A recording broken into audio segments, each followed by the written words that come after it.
Ese jueves de estudio bíblico, vamos a continuar en el Evangelio de Juan. Evangelio de Juan, capítulo 20, versículo 19.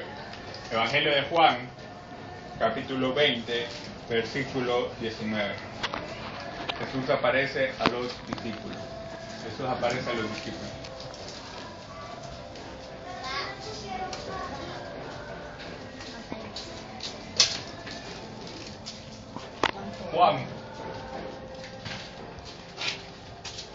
Juan 21, hermano.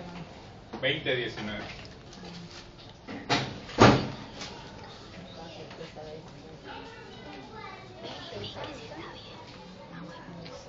Juan 20, 19.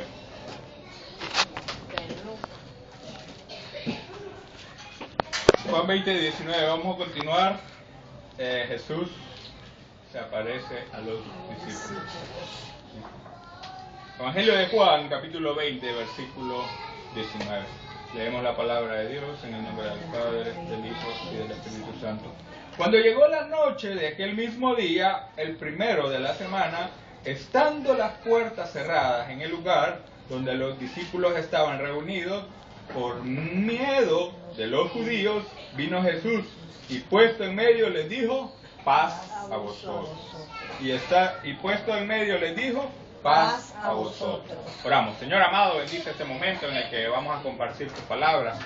Ya, Señor, terminando un capítulo más acerca del Evangelio de Juan, que terminemos, Señor, de entender todo lo que tú quieres para nuestra vida, que lo pongamos en práctica, que tengamos esa paz que tú nos ofreces. Gracias te damos por todo, en el nombre de Cristo Jesús oramos. Amén y amén. Vamos a hacer un pequeño recapitulando. La vez pasada decíamos que Jesús fue sepultado en una tumba, así en un hueco, no fue en el fondo, sino que en una piedra que tenía un hueco, entonces ahí fue puesto y fue sellado, ¿sí?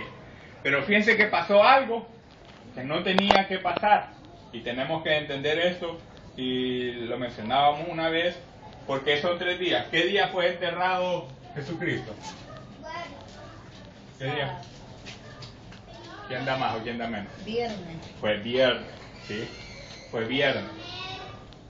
Entonces se cuenta el primer día viernes, el segundo día sábado y el tercer día domingo, que es el primer día de la semana. Decíamos que para los judíos no importa si son las 11 de la noche, de 11 de la noche a 12 de la madrugada es una hora, pero para ellos es un día. No importa que sea 1 hora, 2 horas o 24 horas completas. Si fue viernes, es viernes, entonces es un día, sábado otro día, y el domingo de resurrección, que fue María Magdalena a buscar, no encontró nada. Entonces son 3 días. Algo muy bonito que habíamos pasado por alto es que los mismos sacerdotes pidieron que se quedara una guardia escoltando la tumba de Jesucristo. Pero ¿qué día iban a pasar ellos escoltando eso? Sábado. ¿Y qué hacen los judíos el sábado? No hacen nada. ¿Por qué? El sábado es sagrado. Para ellos el sábado es el día del Señor. Entonces los mismos sacerdotes estaban rompiendo sus reglas para cuidar algo que ellos temían. Ellos estaban rompiendo las reglas. Porque decían, tienen que guardar el sábado, porque es el último día, ¿sí? El día que Jesús descansó. Entonces por eso ellos lo guardan. Pero ellos mismos hicieron que otras personas trabajaran ese día. Y eso es algo que no debía de suceder. Entonces, lo otro que habíamos pasado por alto es que estaba la tumba es una gran roca redonda, y le ponen un sello para que nadie lo viole, ¿sí? Para que nadie abra la tumba, porque ¿qué esperaban los sacerdotes? Que alguien llegara a sacar el cuerpo de Jesús y dijera que había resucitado. Pero cuando llegó María, todo estaba bien, nadie había violado el sello, estaban los soldados ahí, pero Jesús ya había resucitado. Y hablábamos de que muy probablemente Jesús no pasó pero ni un minuto dentro de la tumba, porque él no podía ver corrupción, no se lo iban a comer los gusanos, no se iba a podrir. ¿Sí? ¿Por qué? Porque seguía siendo Dios, 100% hombre y 100% Dios. Por tanto, no podía haber corrupción. Bien, habiendo dicho todo ese preámbulo, continuamos en el versículo 19. Cuando llegó la noche de aquel mismo día, primero de la semana, ¿cuál es este día primero de la semana? Domingo, muy bien. Cuando llegó la noche de aquel mismo día, el primero de la semana, estando las puertas cerradas, en el lugar donde los discípulos estaban reunidos, ¿por qué? Por miedo de los judíos. Por miedo. Pero si habían ido a la tumba en la mañana y habían visto que Jesús había resucitado y que se le había aparecido a María Magdalena. Pero ellos seguían con miedo. Jesús ya había vencido la muerte. Jesús ya había demostrado que era Dios. Pero ellos todavía no habían creído que Él los podía salvar, que Él los podía cuidar y que era lo que ellos tenían que hacer. Estaban con miedo. ¿No? ¿Cuál era el gran miedo que ellos tenían? Si crucificaron a Jesús, nos van a crucificar a nosotros. Mejor aquí, hagámonos los disimulados, pues vamos aquí tranquilos, sin mayor problema. No querían salir. Tenían miedo. Entonces, vino Jesús y puesto en medio les dijo, paz a vosotros. Nótese que es la primera vez. Vamos a ver cuántas veces Jesús les dice eso. Paz a vosotros. 3 veces. Muy bien, ya las vamos a ir contando. Y muchas veces nosotros nos encontramos en el problema. Nosotros nos encontramos en la dificultad. Y el Señor que nos dice, paz a vosotros. Pero nosotros seguimos temblando como Chespirito, le dice, ¿por qué tiembla? Es que tengo frío, le dice, ¿por qué suda? Es que tengo calor. Estamos con miedo y decimos que no. Se nos olvida que Cristo está en nuestra barca cuando nosotros le invitamos, cuando nosotros le permitimos que Él nos acompañe. Paz a vosotros. El Señor quiere que nosotros tengamos paz. Estaba escuchando a alguien que no es válido, para mí no es válido, pero que decía, Elías llegaba donde un rey le decía, paz a tu corazón porque Dios te va a dar la victoria, así que no te preocupes. Y el día que una mujer dijo, quiero la cabeza de Elías, ¿qué hizo Elías? Se fue a esconder a una tumba. Ahí no salió a quererse ver. Se le corrió a esa mujer. No tenía paz. Al otro sí le decía, pero para él no tenía. Entonces, para mí no es válido porque en ninguna parte dice que el Señor le dijo que enfrentate a ella, en ninguna parte. Entonces, como no tuvo palabra de Dios para enfrentarse a ella, entonces mejor que digan aquí corrió que conmigo. Bien, habiendo dicho esto, debemos de tener paz en medio de la situación, de entender que Jesús tiene el control. Estábamos el martes en medio de esa tormenta y que si pasaba el bus y nos dejaba y que nos íbamos a mojar. Debemos de tener paz. La hermana bien tranquila dijo, no, si yo aquí me quedo. Yo tengo donde dormir. No, y casi se queda. Ella se quería quedar. Pensando quedarme aquí mejor durmiendo. Porque la regañaba si no venía. No. Entonces, paz. En Todos se hubieran quedado. en medio de la tormenta. Paz en medio de la tormenta. El Señor quiere que tengamos eso. Y debemos de entenderlo cuando estemos pasando en la situación. Porque cuando no hay nada, cuando no hay ningún problema, entonces sí, todo bien tranquilo. Pero en medio del problema, con miedo de que los iban a crucificar los apóstoles. Versículo 20. Y cuando les hubo dicho esto, les mostró las manos y el costado. Y los discípulos se regocijaron viendo al Señor. Hola. Cuando vemos lo que Dios hace en nuestra vida, debemos de tener regocijo, debemos de tener gozo, alegría. Lo que Dios está haciendo en nuestra vida, cómo Dios nos está trabajando. ¿Qué les enseñó Él? Les enseñó sus heridas y Él costado. La vez pasada vimos que a él no le quebraron las rodillas, sino que le traspasaron una lanza con el costado y salió agua y sangre. Entonces, él muchas veces tiene que mostrarnos la evidencia. No sé qué pasó en este momento con Tomás, porque aquí dice en el 20, y cuando les hubo dicho esto, le mostró las manos y el costado, y los discípulos se regocijaron. O sea, él lo hizo. Él le mostró las manos. Miren, no fue de mentira, no fue bromeando. No, la crucifixión no fue solo vamos a hacer la mueca y ya, no. Tuvo que sufrir. Entonces, él nos demuestra lo que hace con nosotros. Nos da una probadita. Entonces usted y nosotros tenemos la posibilidad de decirle, Señor, demuéstrame que de verdad. Yo discúlpame porque a veces siento que no está. Siento que me tenés en la lista de espera y que quién sabe cuándo voy a pasar. A los discípulos les mostraste tu herida.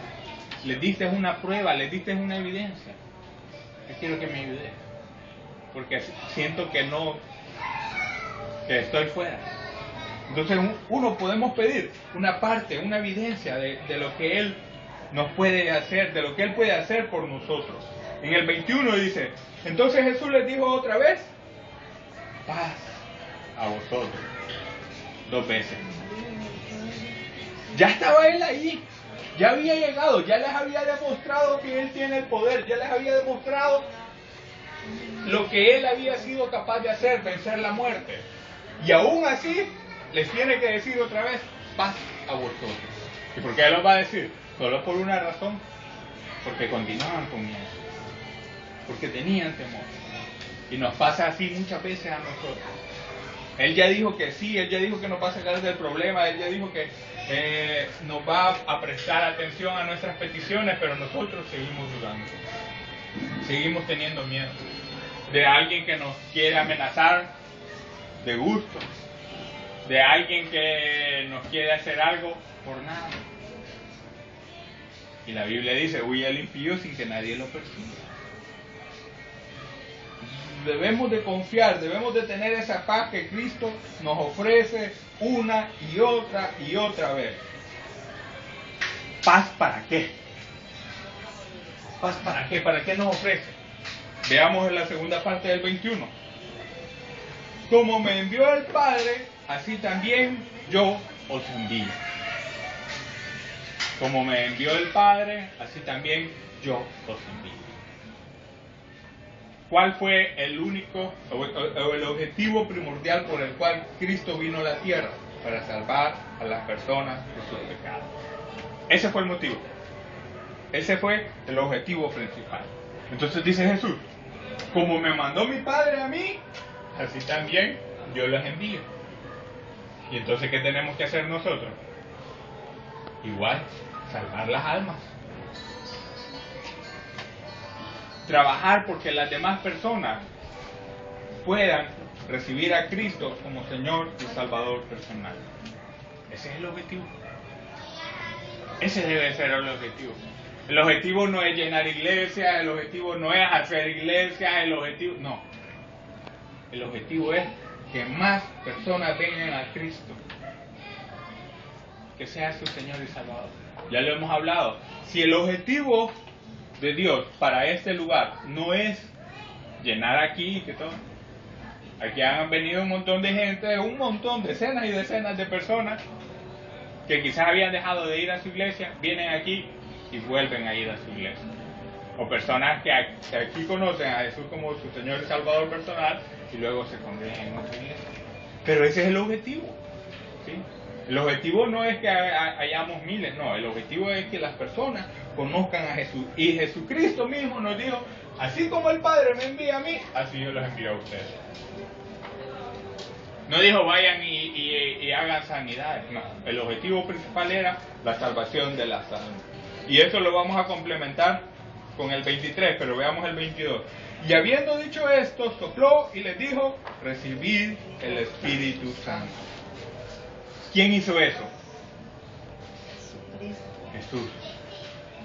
Hay muchos pastores, pseudo predicadores, que quieren hacer el mismo papel de Jesucristo.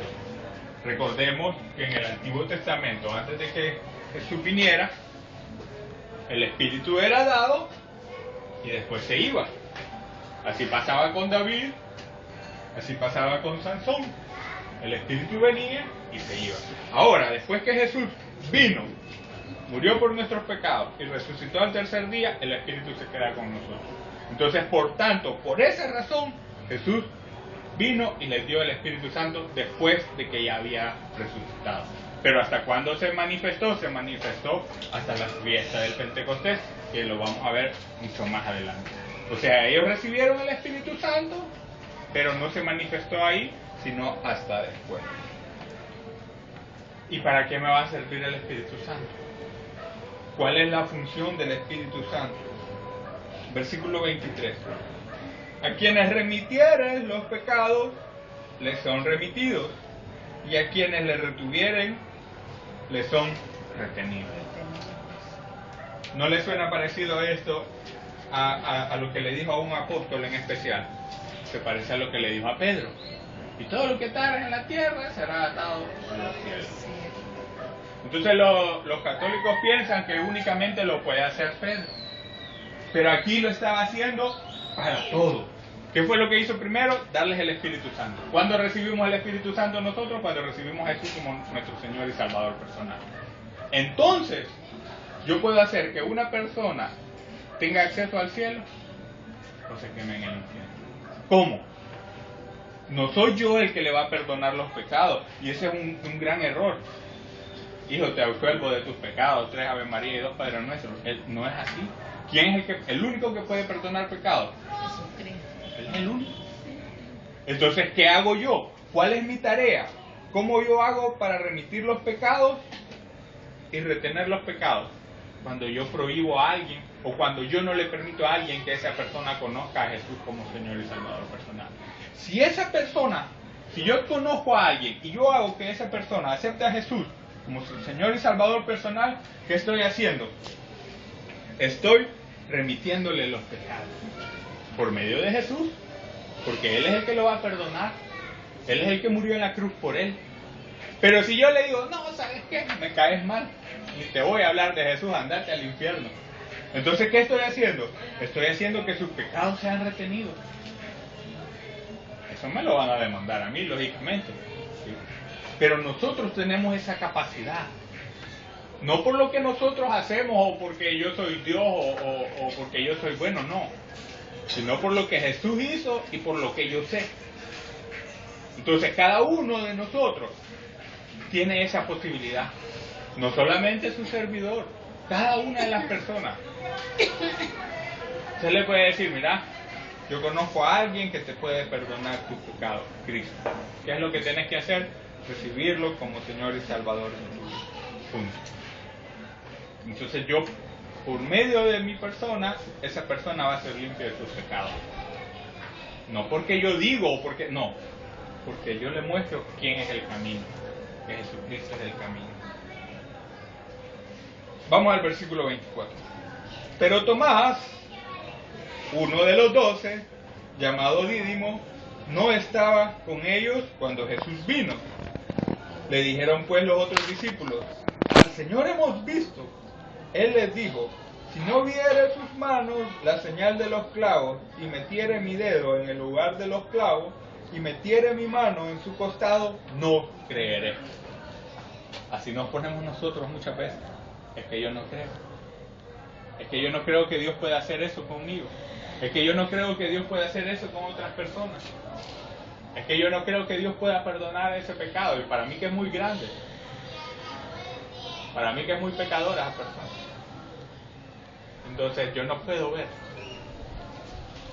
La carnalidad, el hecho de querer ver yo algo, eso me quita un poco de bendición. Y ya lo vamos a explicar cómo. Pero cuando yo creo en lo que Dios va a hacer, sin haber visto, entonces eso aumenta mi bendición. Pero muchas veces nosotros no. El hermano hablando de que Dios nos va a regalar, pero si ahí anda a pie, ahí está diciendo que el 24 se va a ir temprano porque no tiene carro. Porque no han visto, no creemos. O sea, ya cuando vean el carro, entonces ya todos van a creer.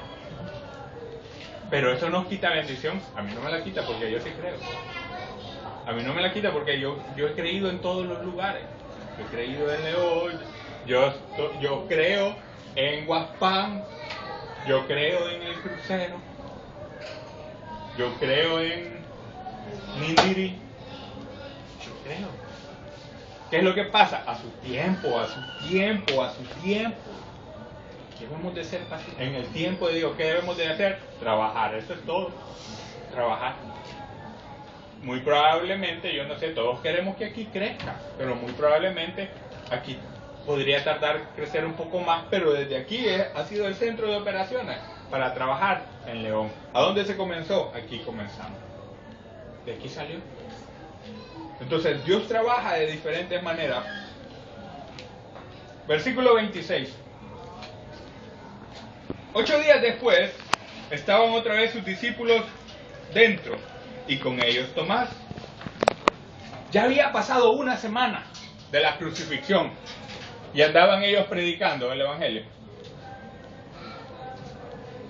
¿A dónde estaban? Reunidos.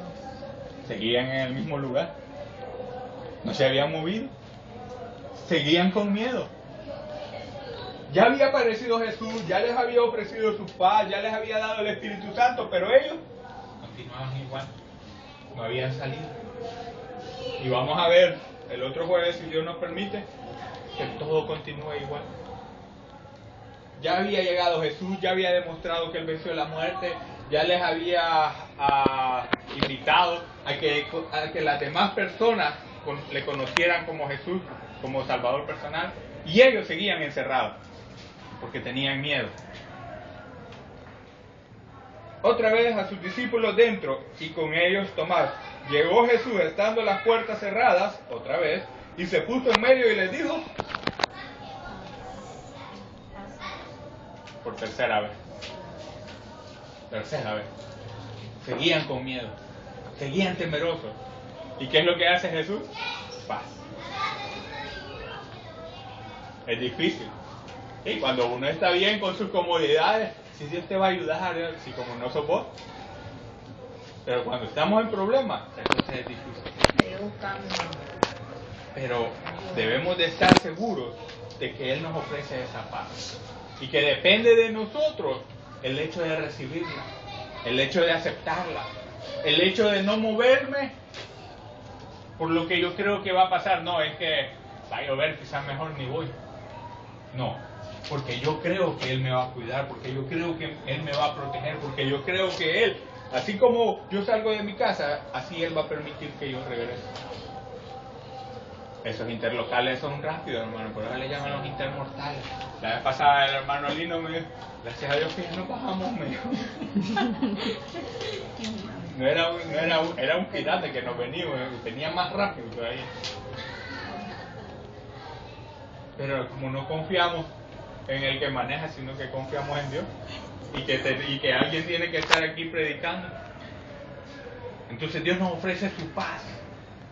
La vez pasada la hermana Lina, cuando a veces venía comenzando, dice que venía con 30 Biblias, venía en el avión de El Salvador para acá, dijo, este avión no se cae. Y si yo llevo la palabra del Señor, dice, ¿cómo se va a caer el avión? Ella tenía paz. No por lo que era, no por el piloto, no por el avión, no. Por la palabra del Señor. Paz y tu fe. Sí, Él nos ofrece la paz. Entonces, por la fe, yo lo creo. Por la fe, yo debo de creer que todo va a salir bien. Eso es la fe. La certeza de lo que no se ve, la convicción de lo que se espera. No lo veo. Ya les dije, yo todavía no, nadie ve el carro ahí parqueado. Yo sí. La convicción de lo que se espera. ¿Un microbús? Sí. Ahí, no la voy a llevar porque es incrédula. Sí. Entonces vamos aquí, la otra parte. Luego dijo a Tomás, pon aquí tu dedo y mira mis manos, y acerca tu mano y métela en mi costado, y no seas incrédulo, sino creyente. Entonces Tomás respondió y le dijo, Señor mío y Dios mío.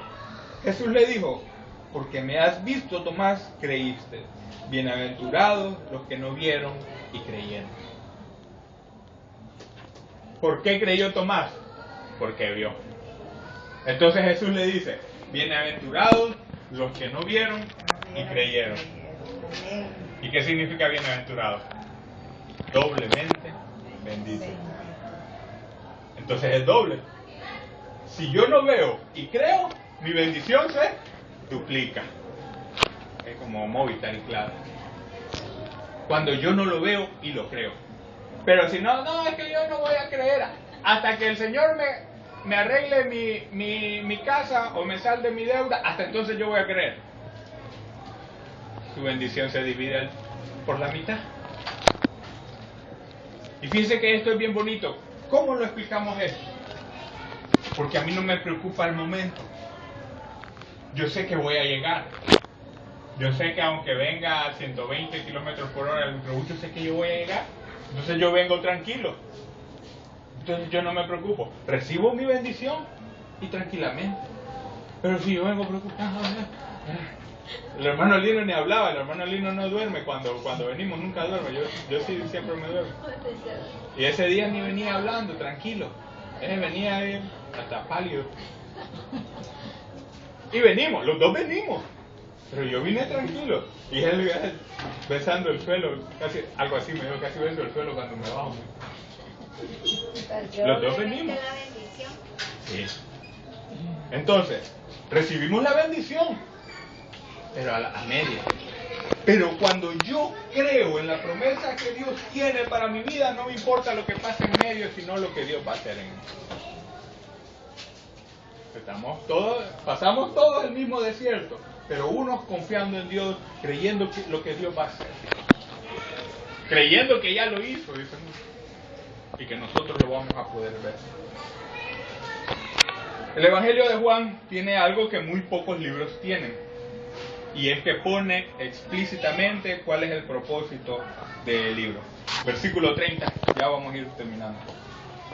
Hizo además Jesús muchas otras señales en presencia de sus discípulos, las cuales no están escritas en este libro.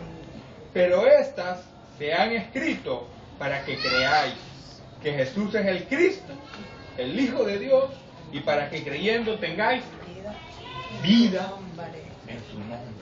Amén. Vida en su nombre. El Señor quiere que tengamos vida, que disfrutemos lo que Él tiene en su nombre, no fuera de Él, en su nombre. El propósito de Dios es que creamos en su Hijo, para permitirnos que por medio de Él tengamos vida, pero sobre todo tengamos vida eterna. Vamos a orar. Gracias, Señor amado, te damos.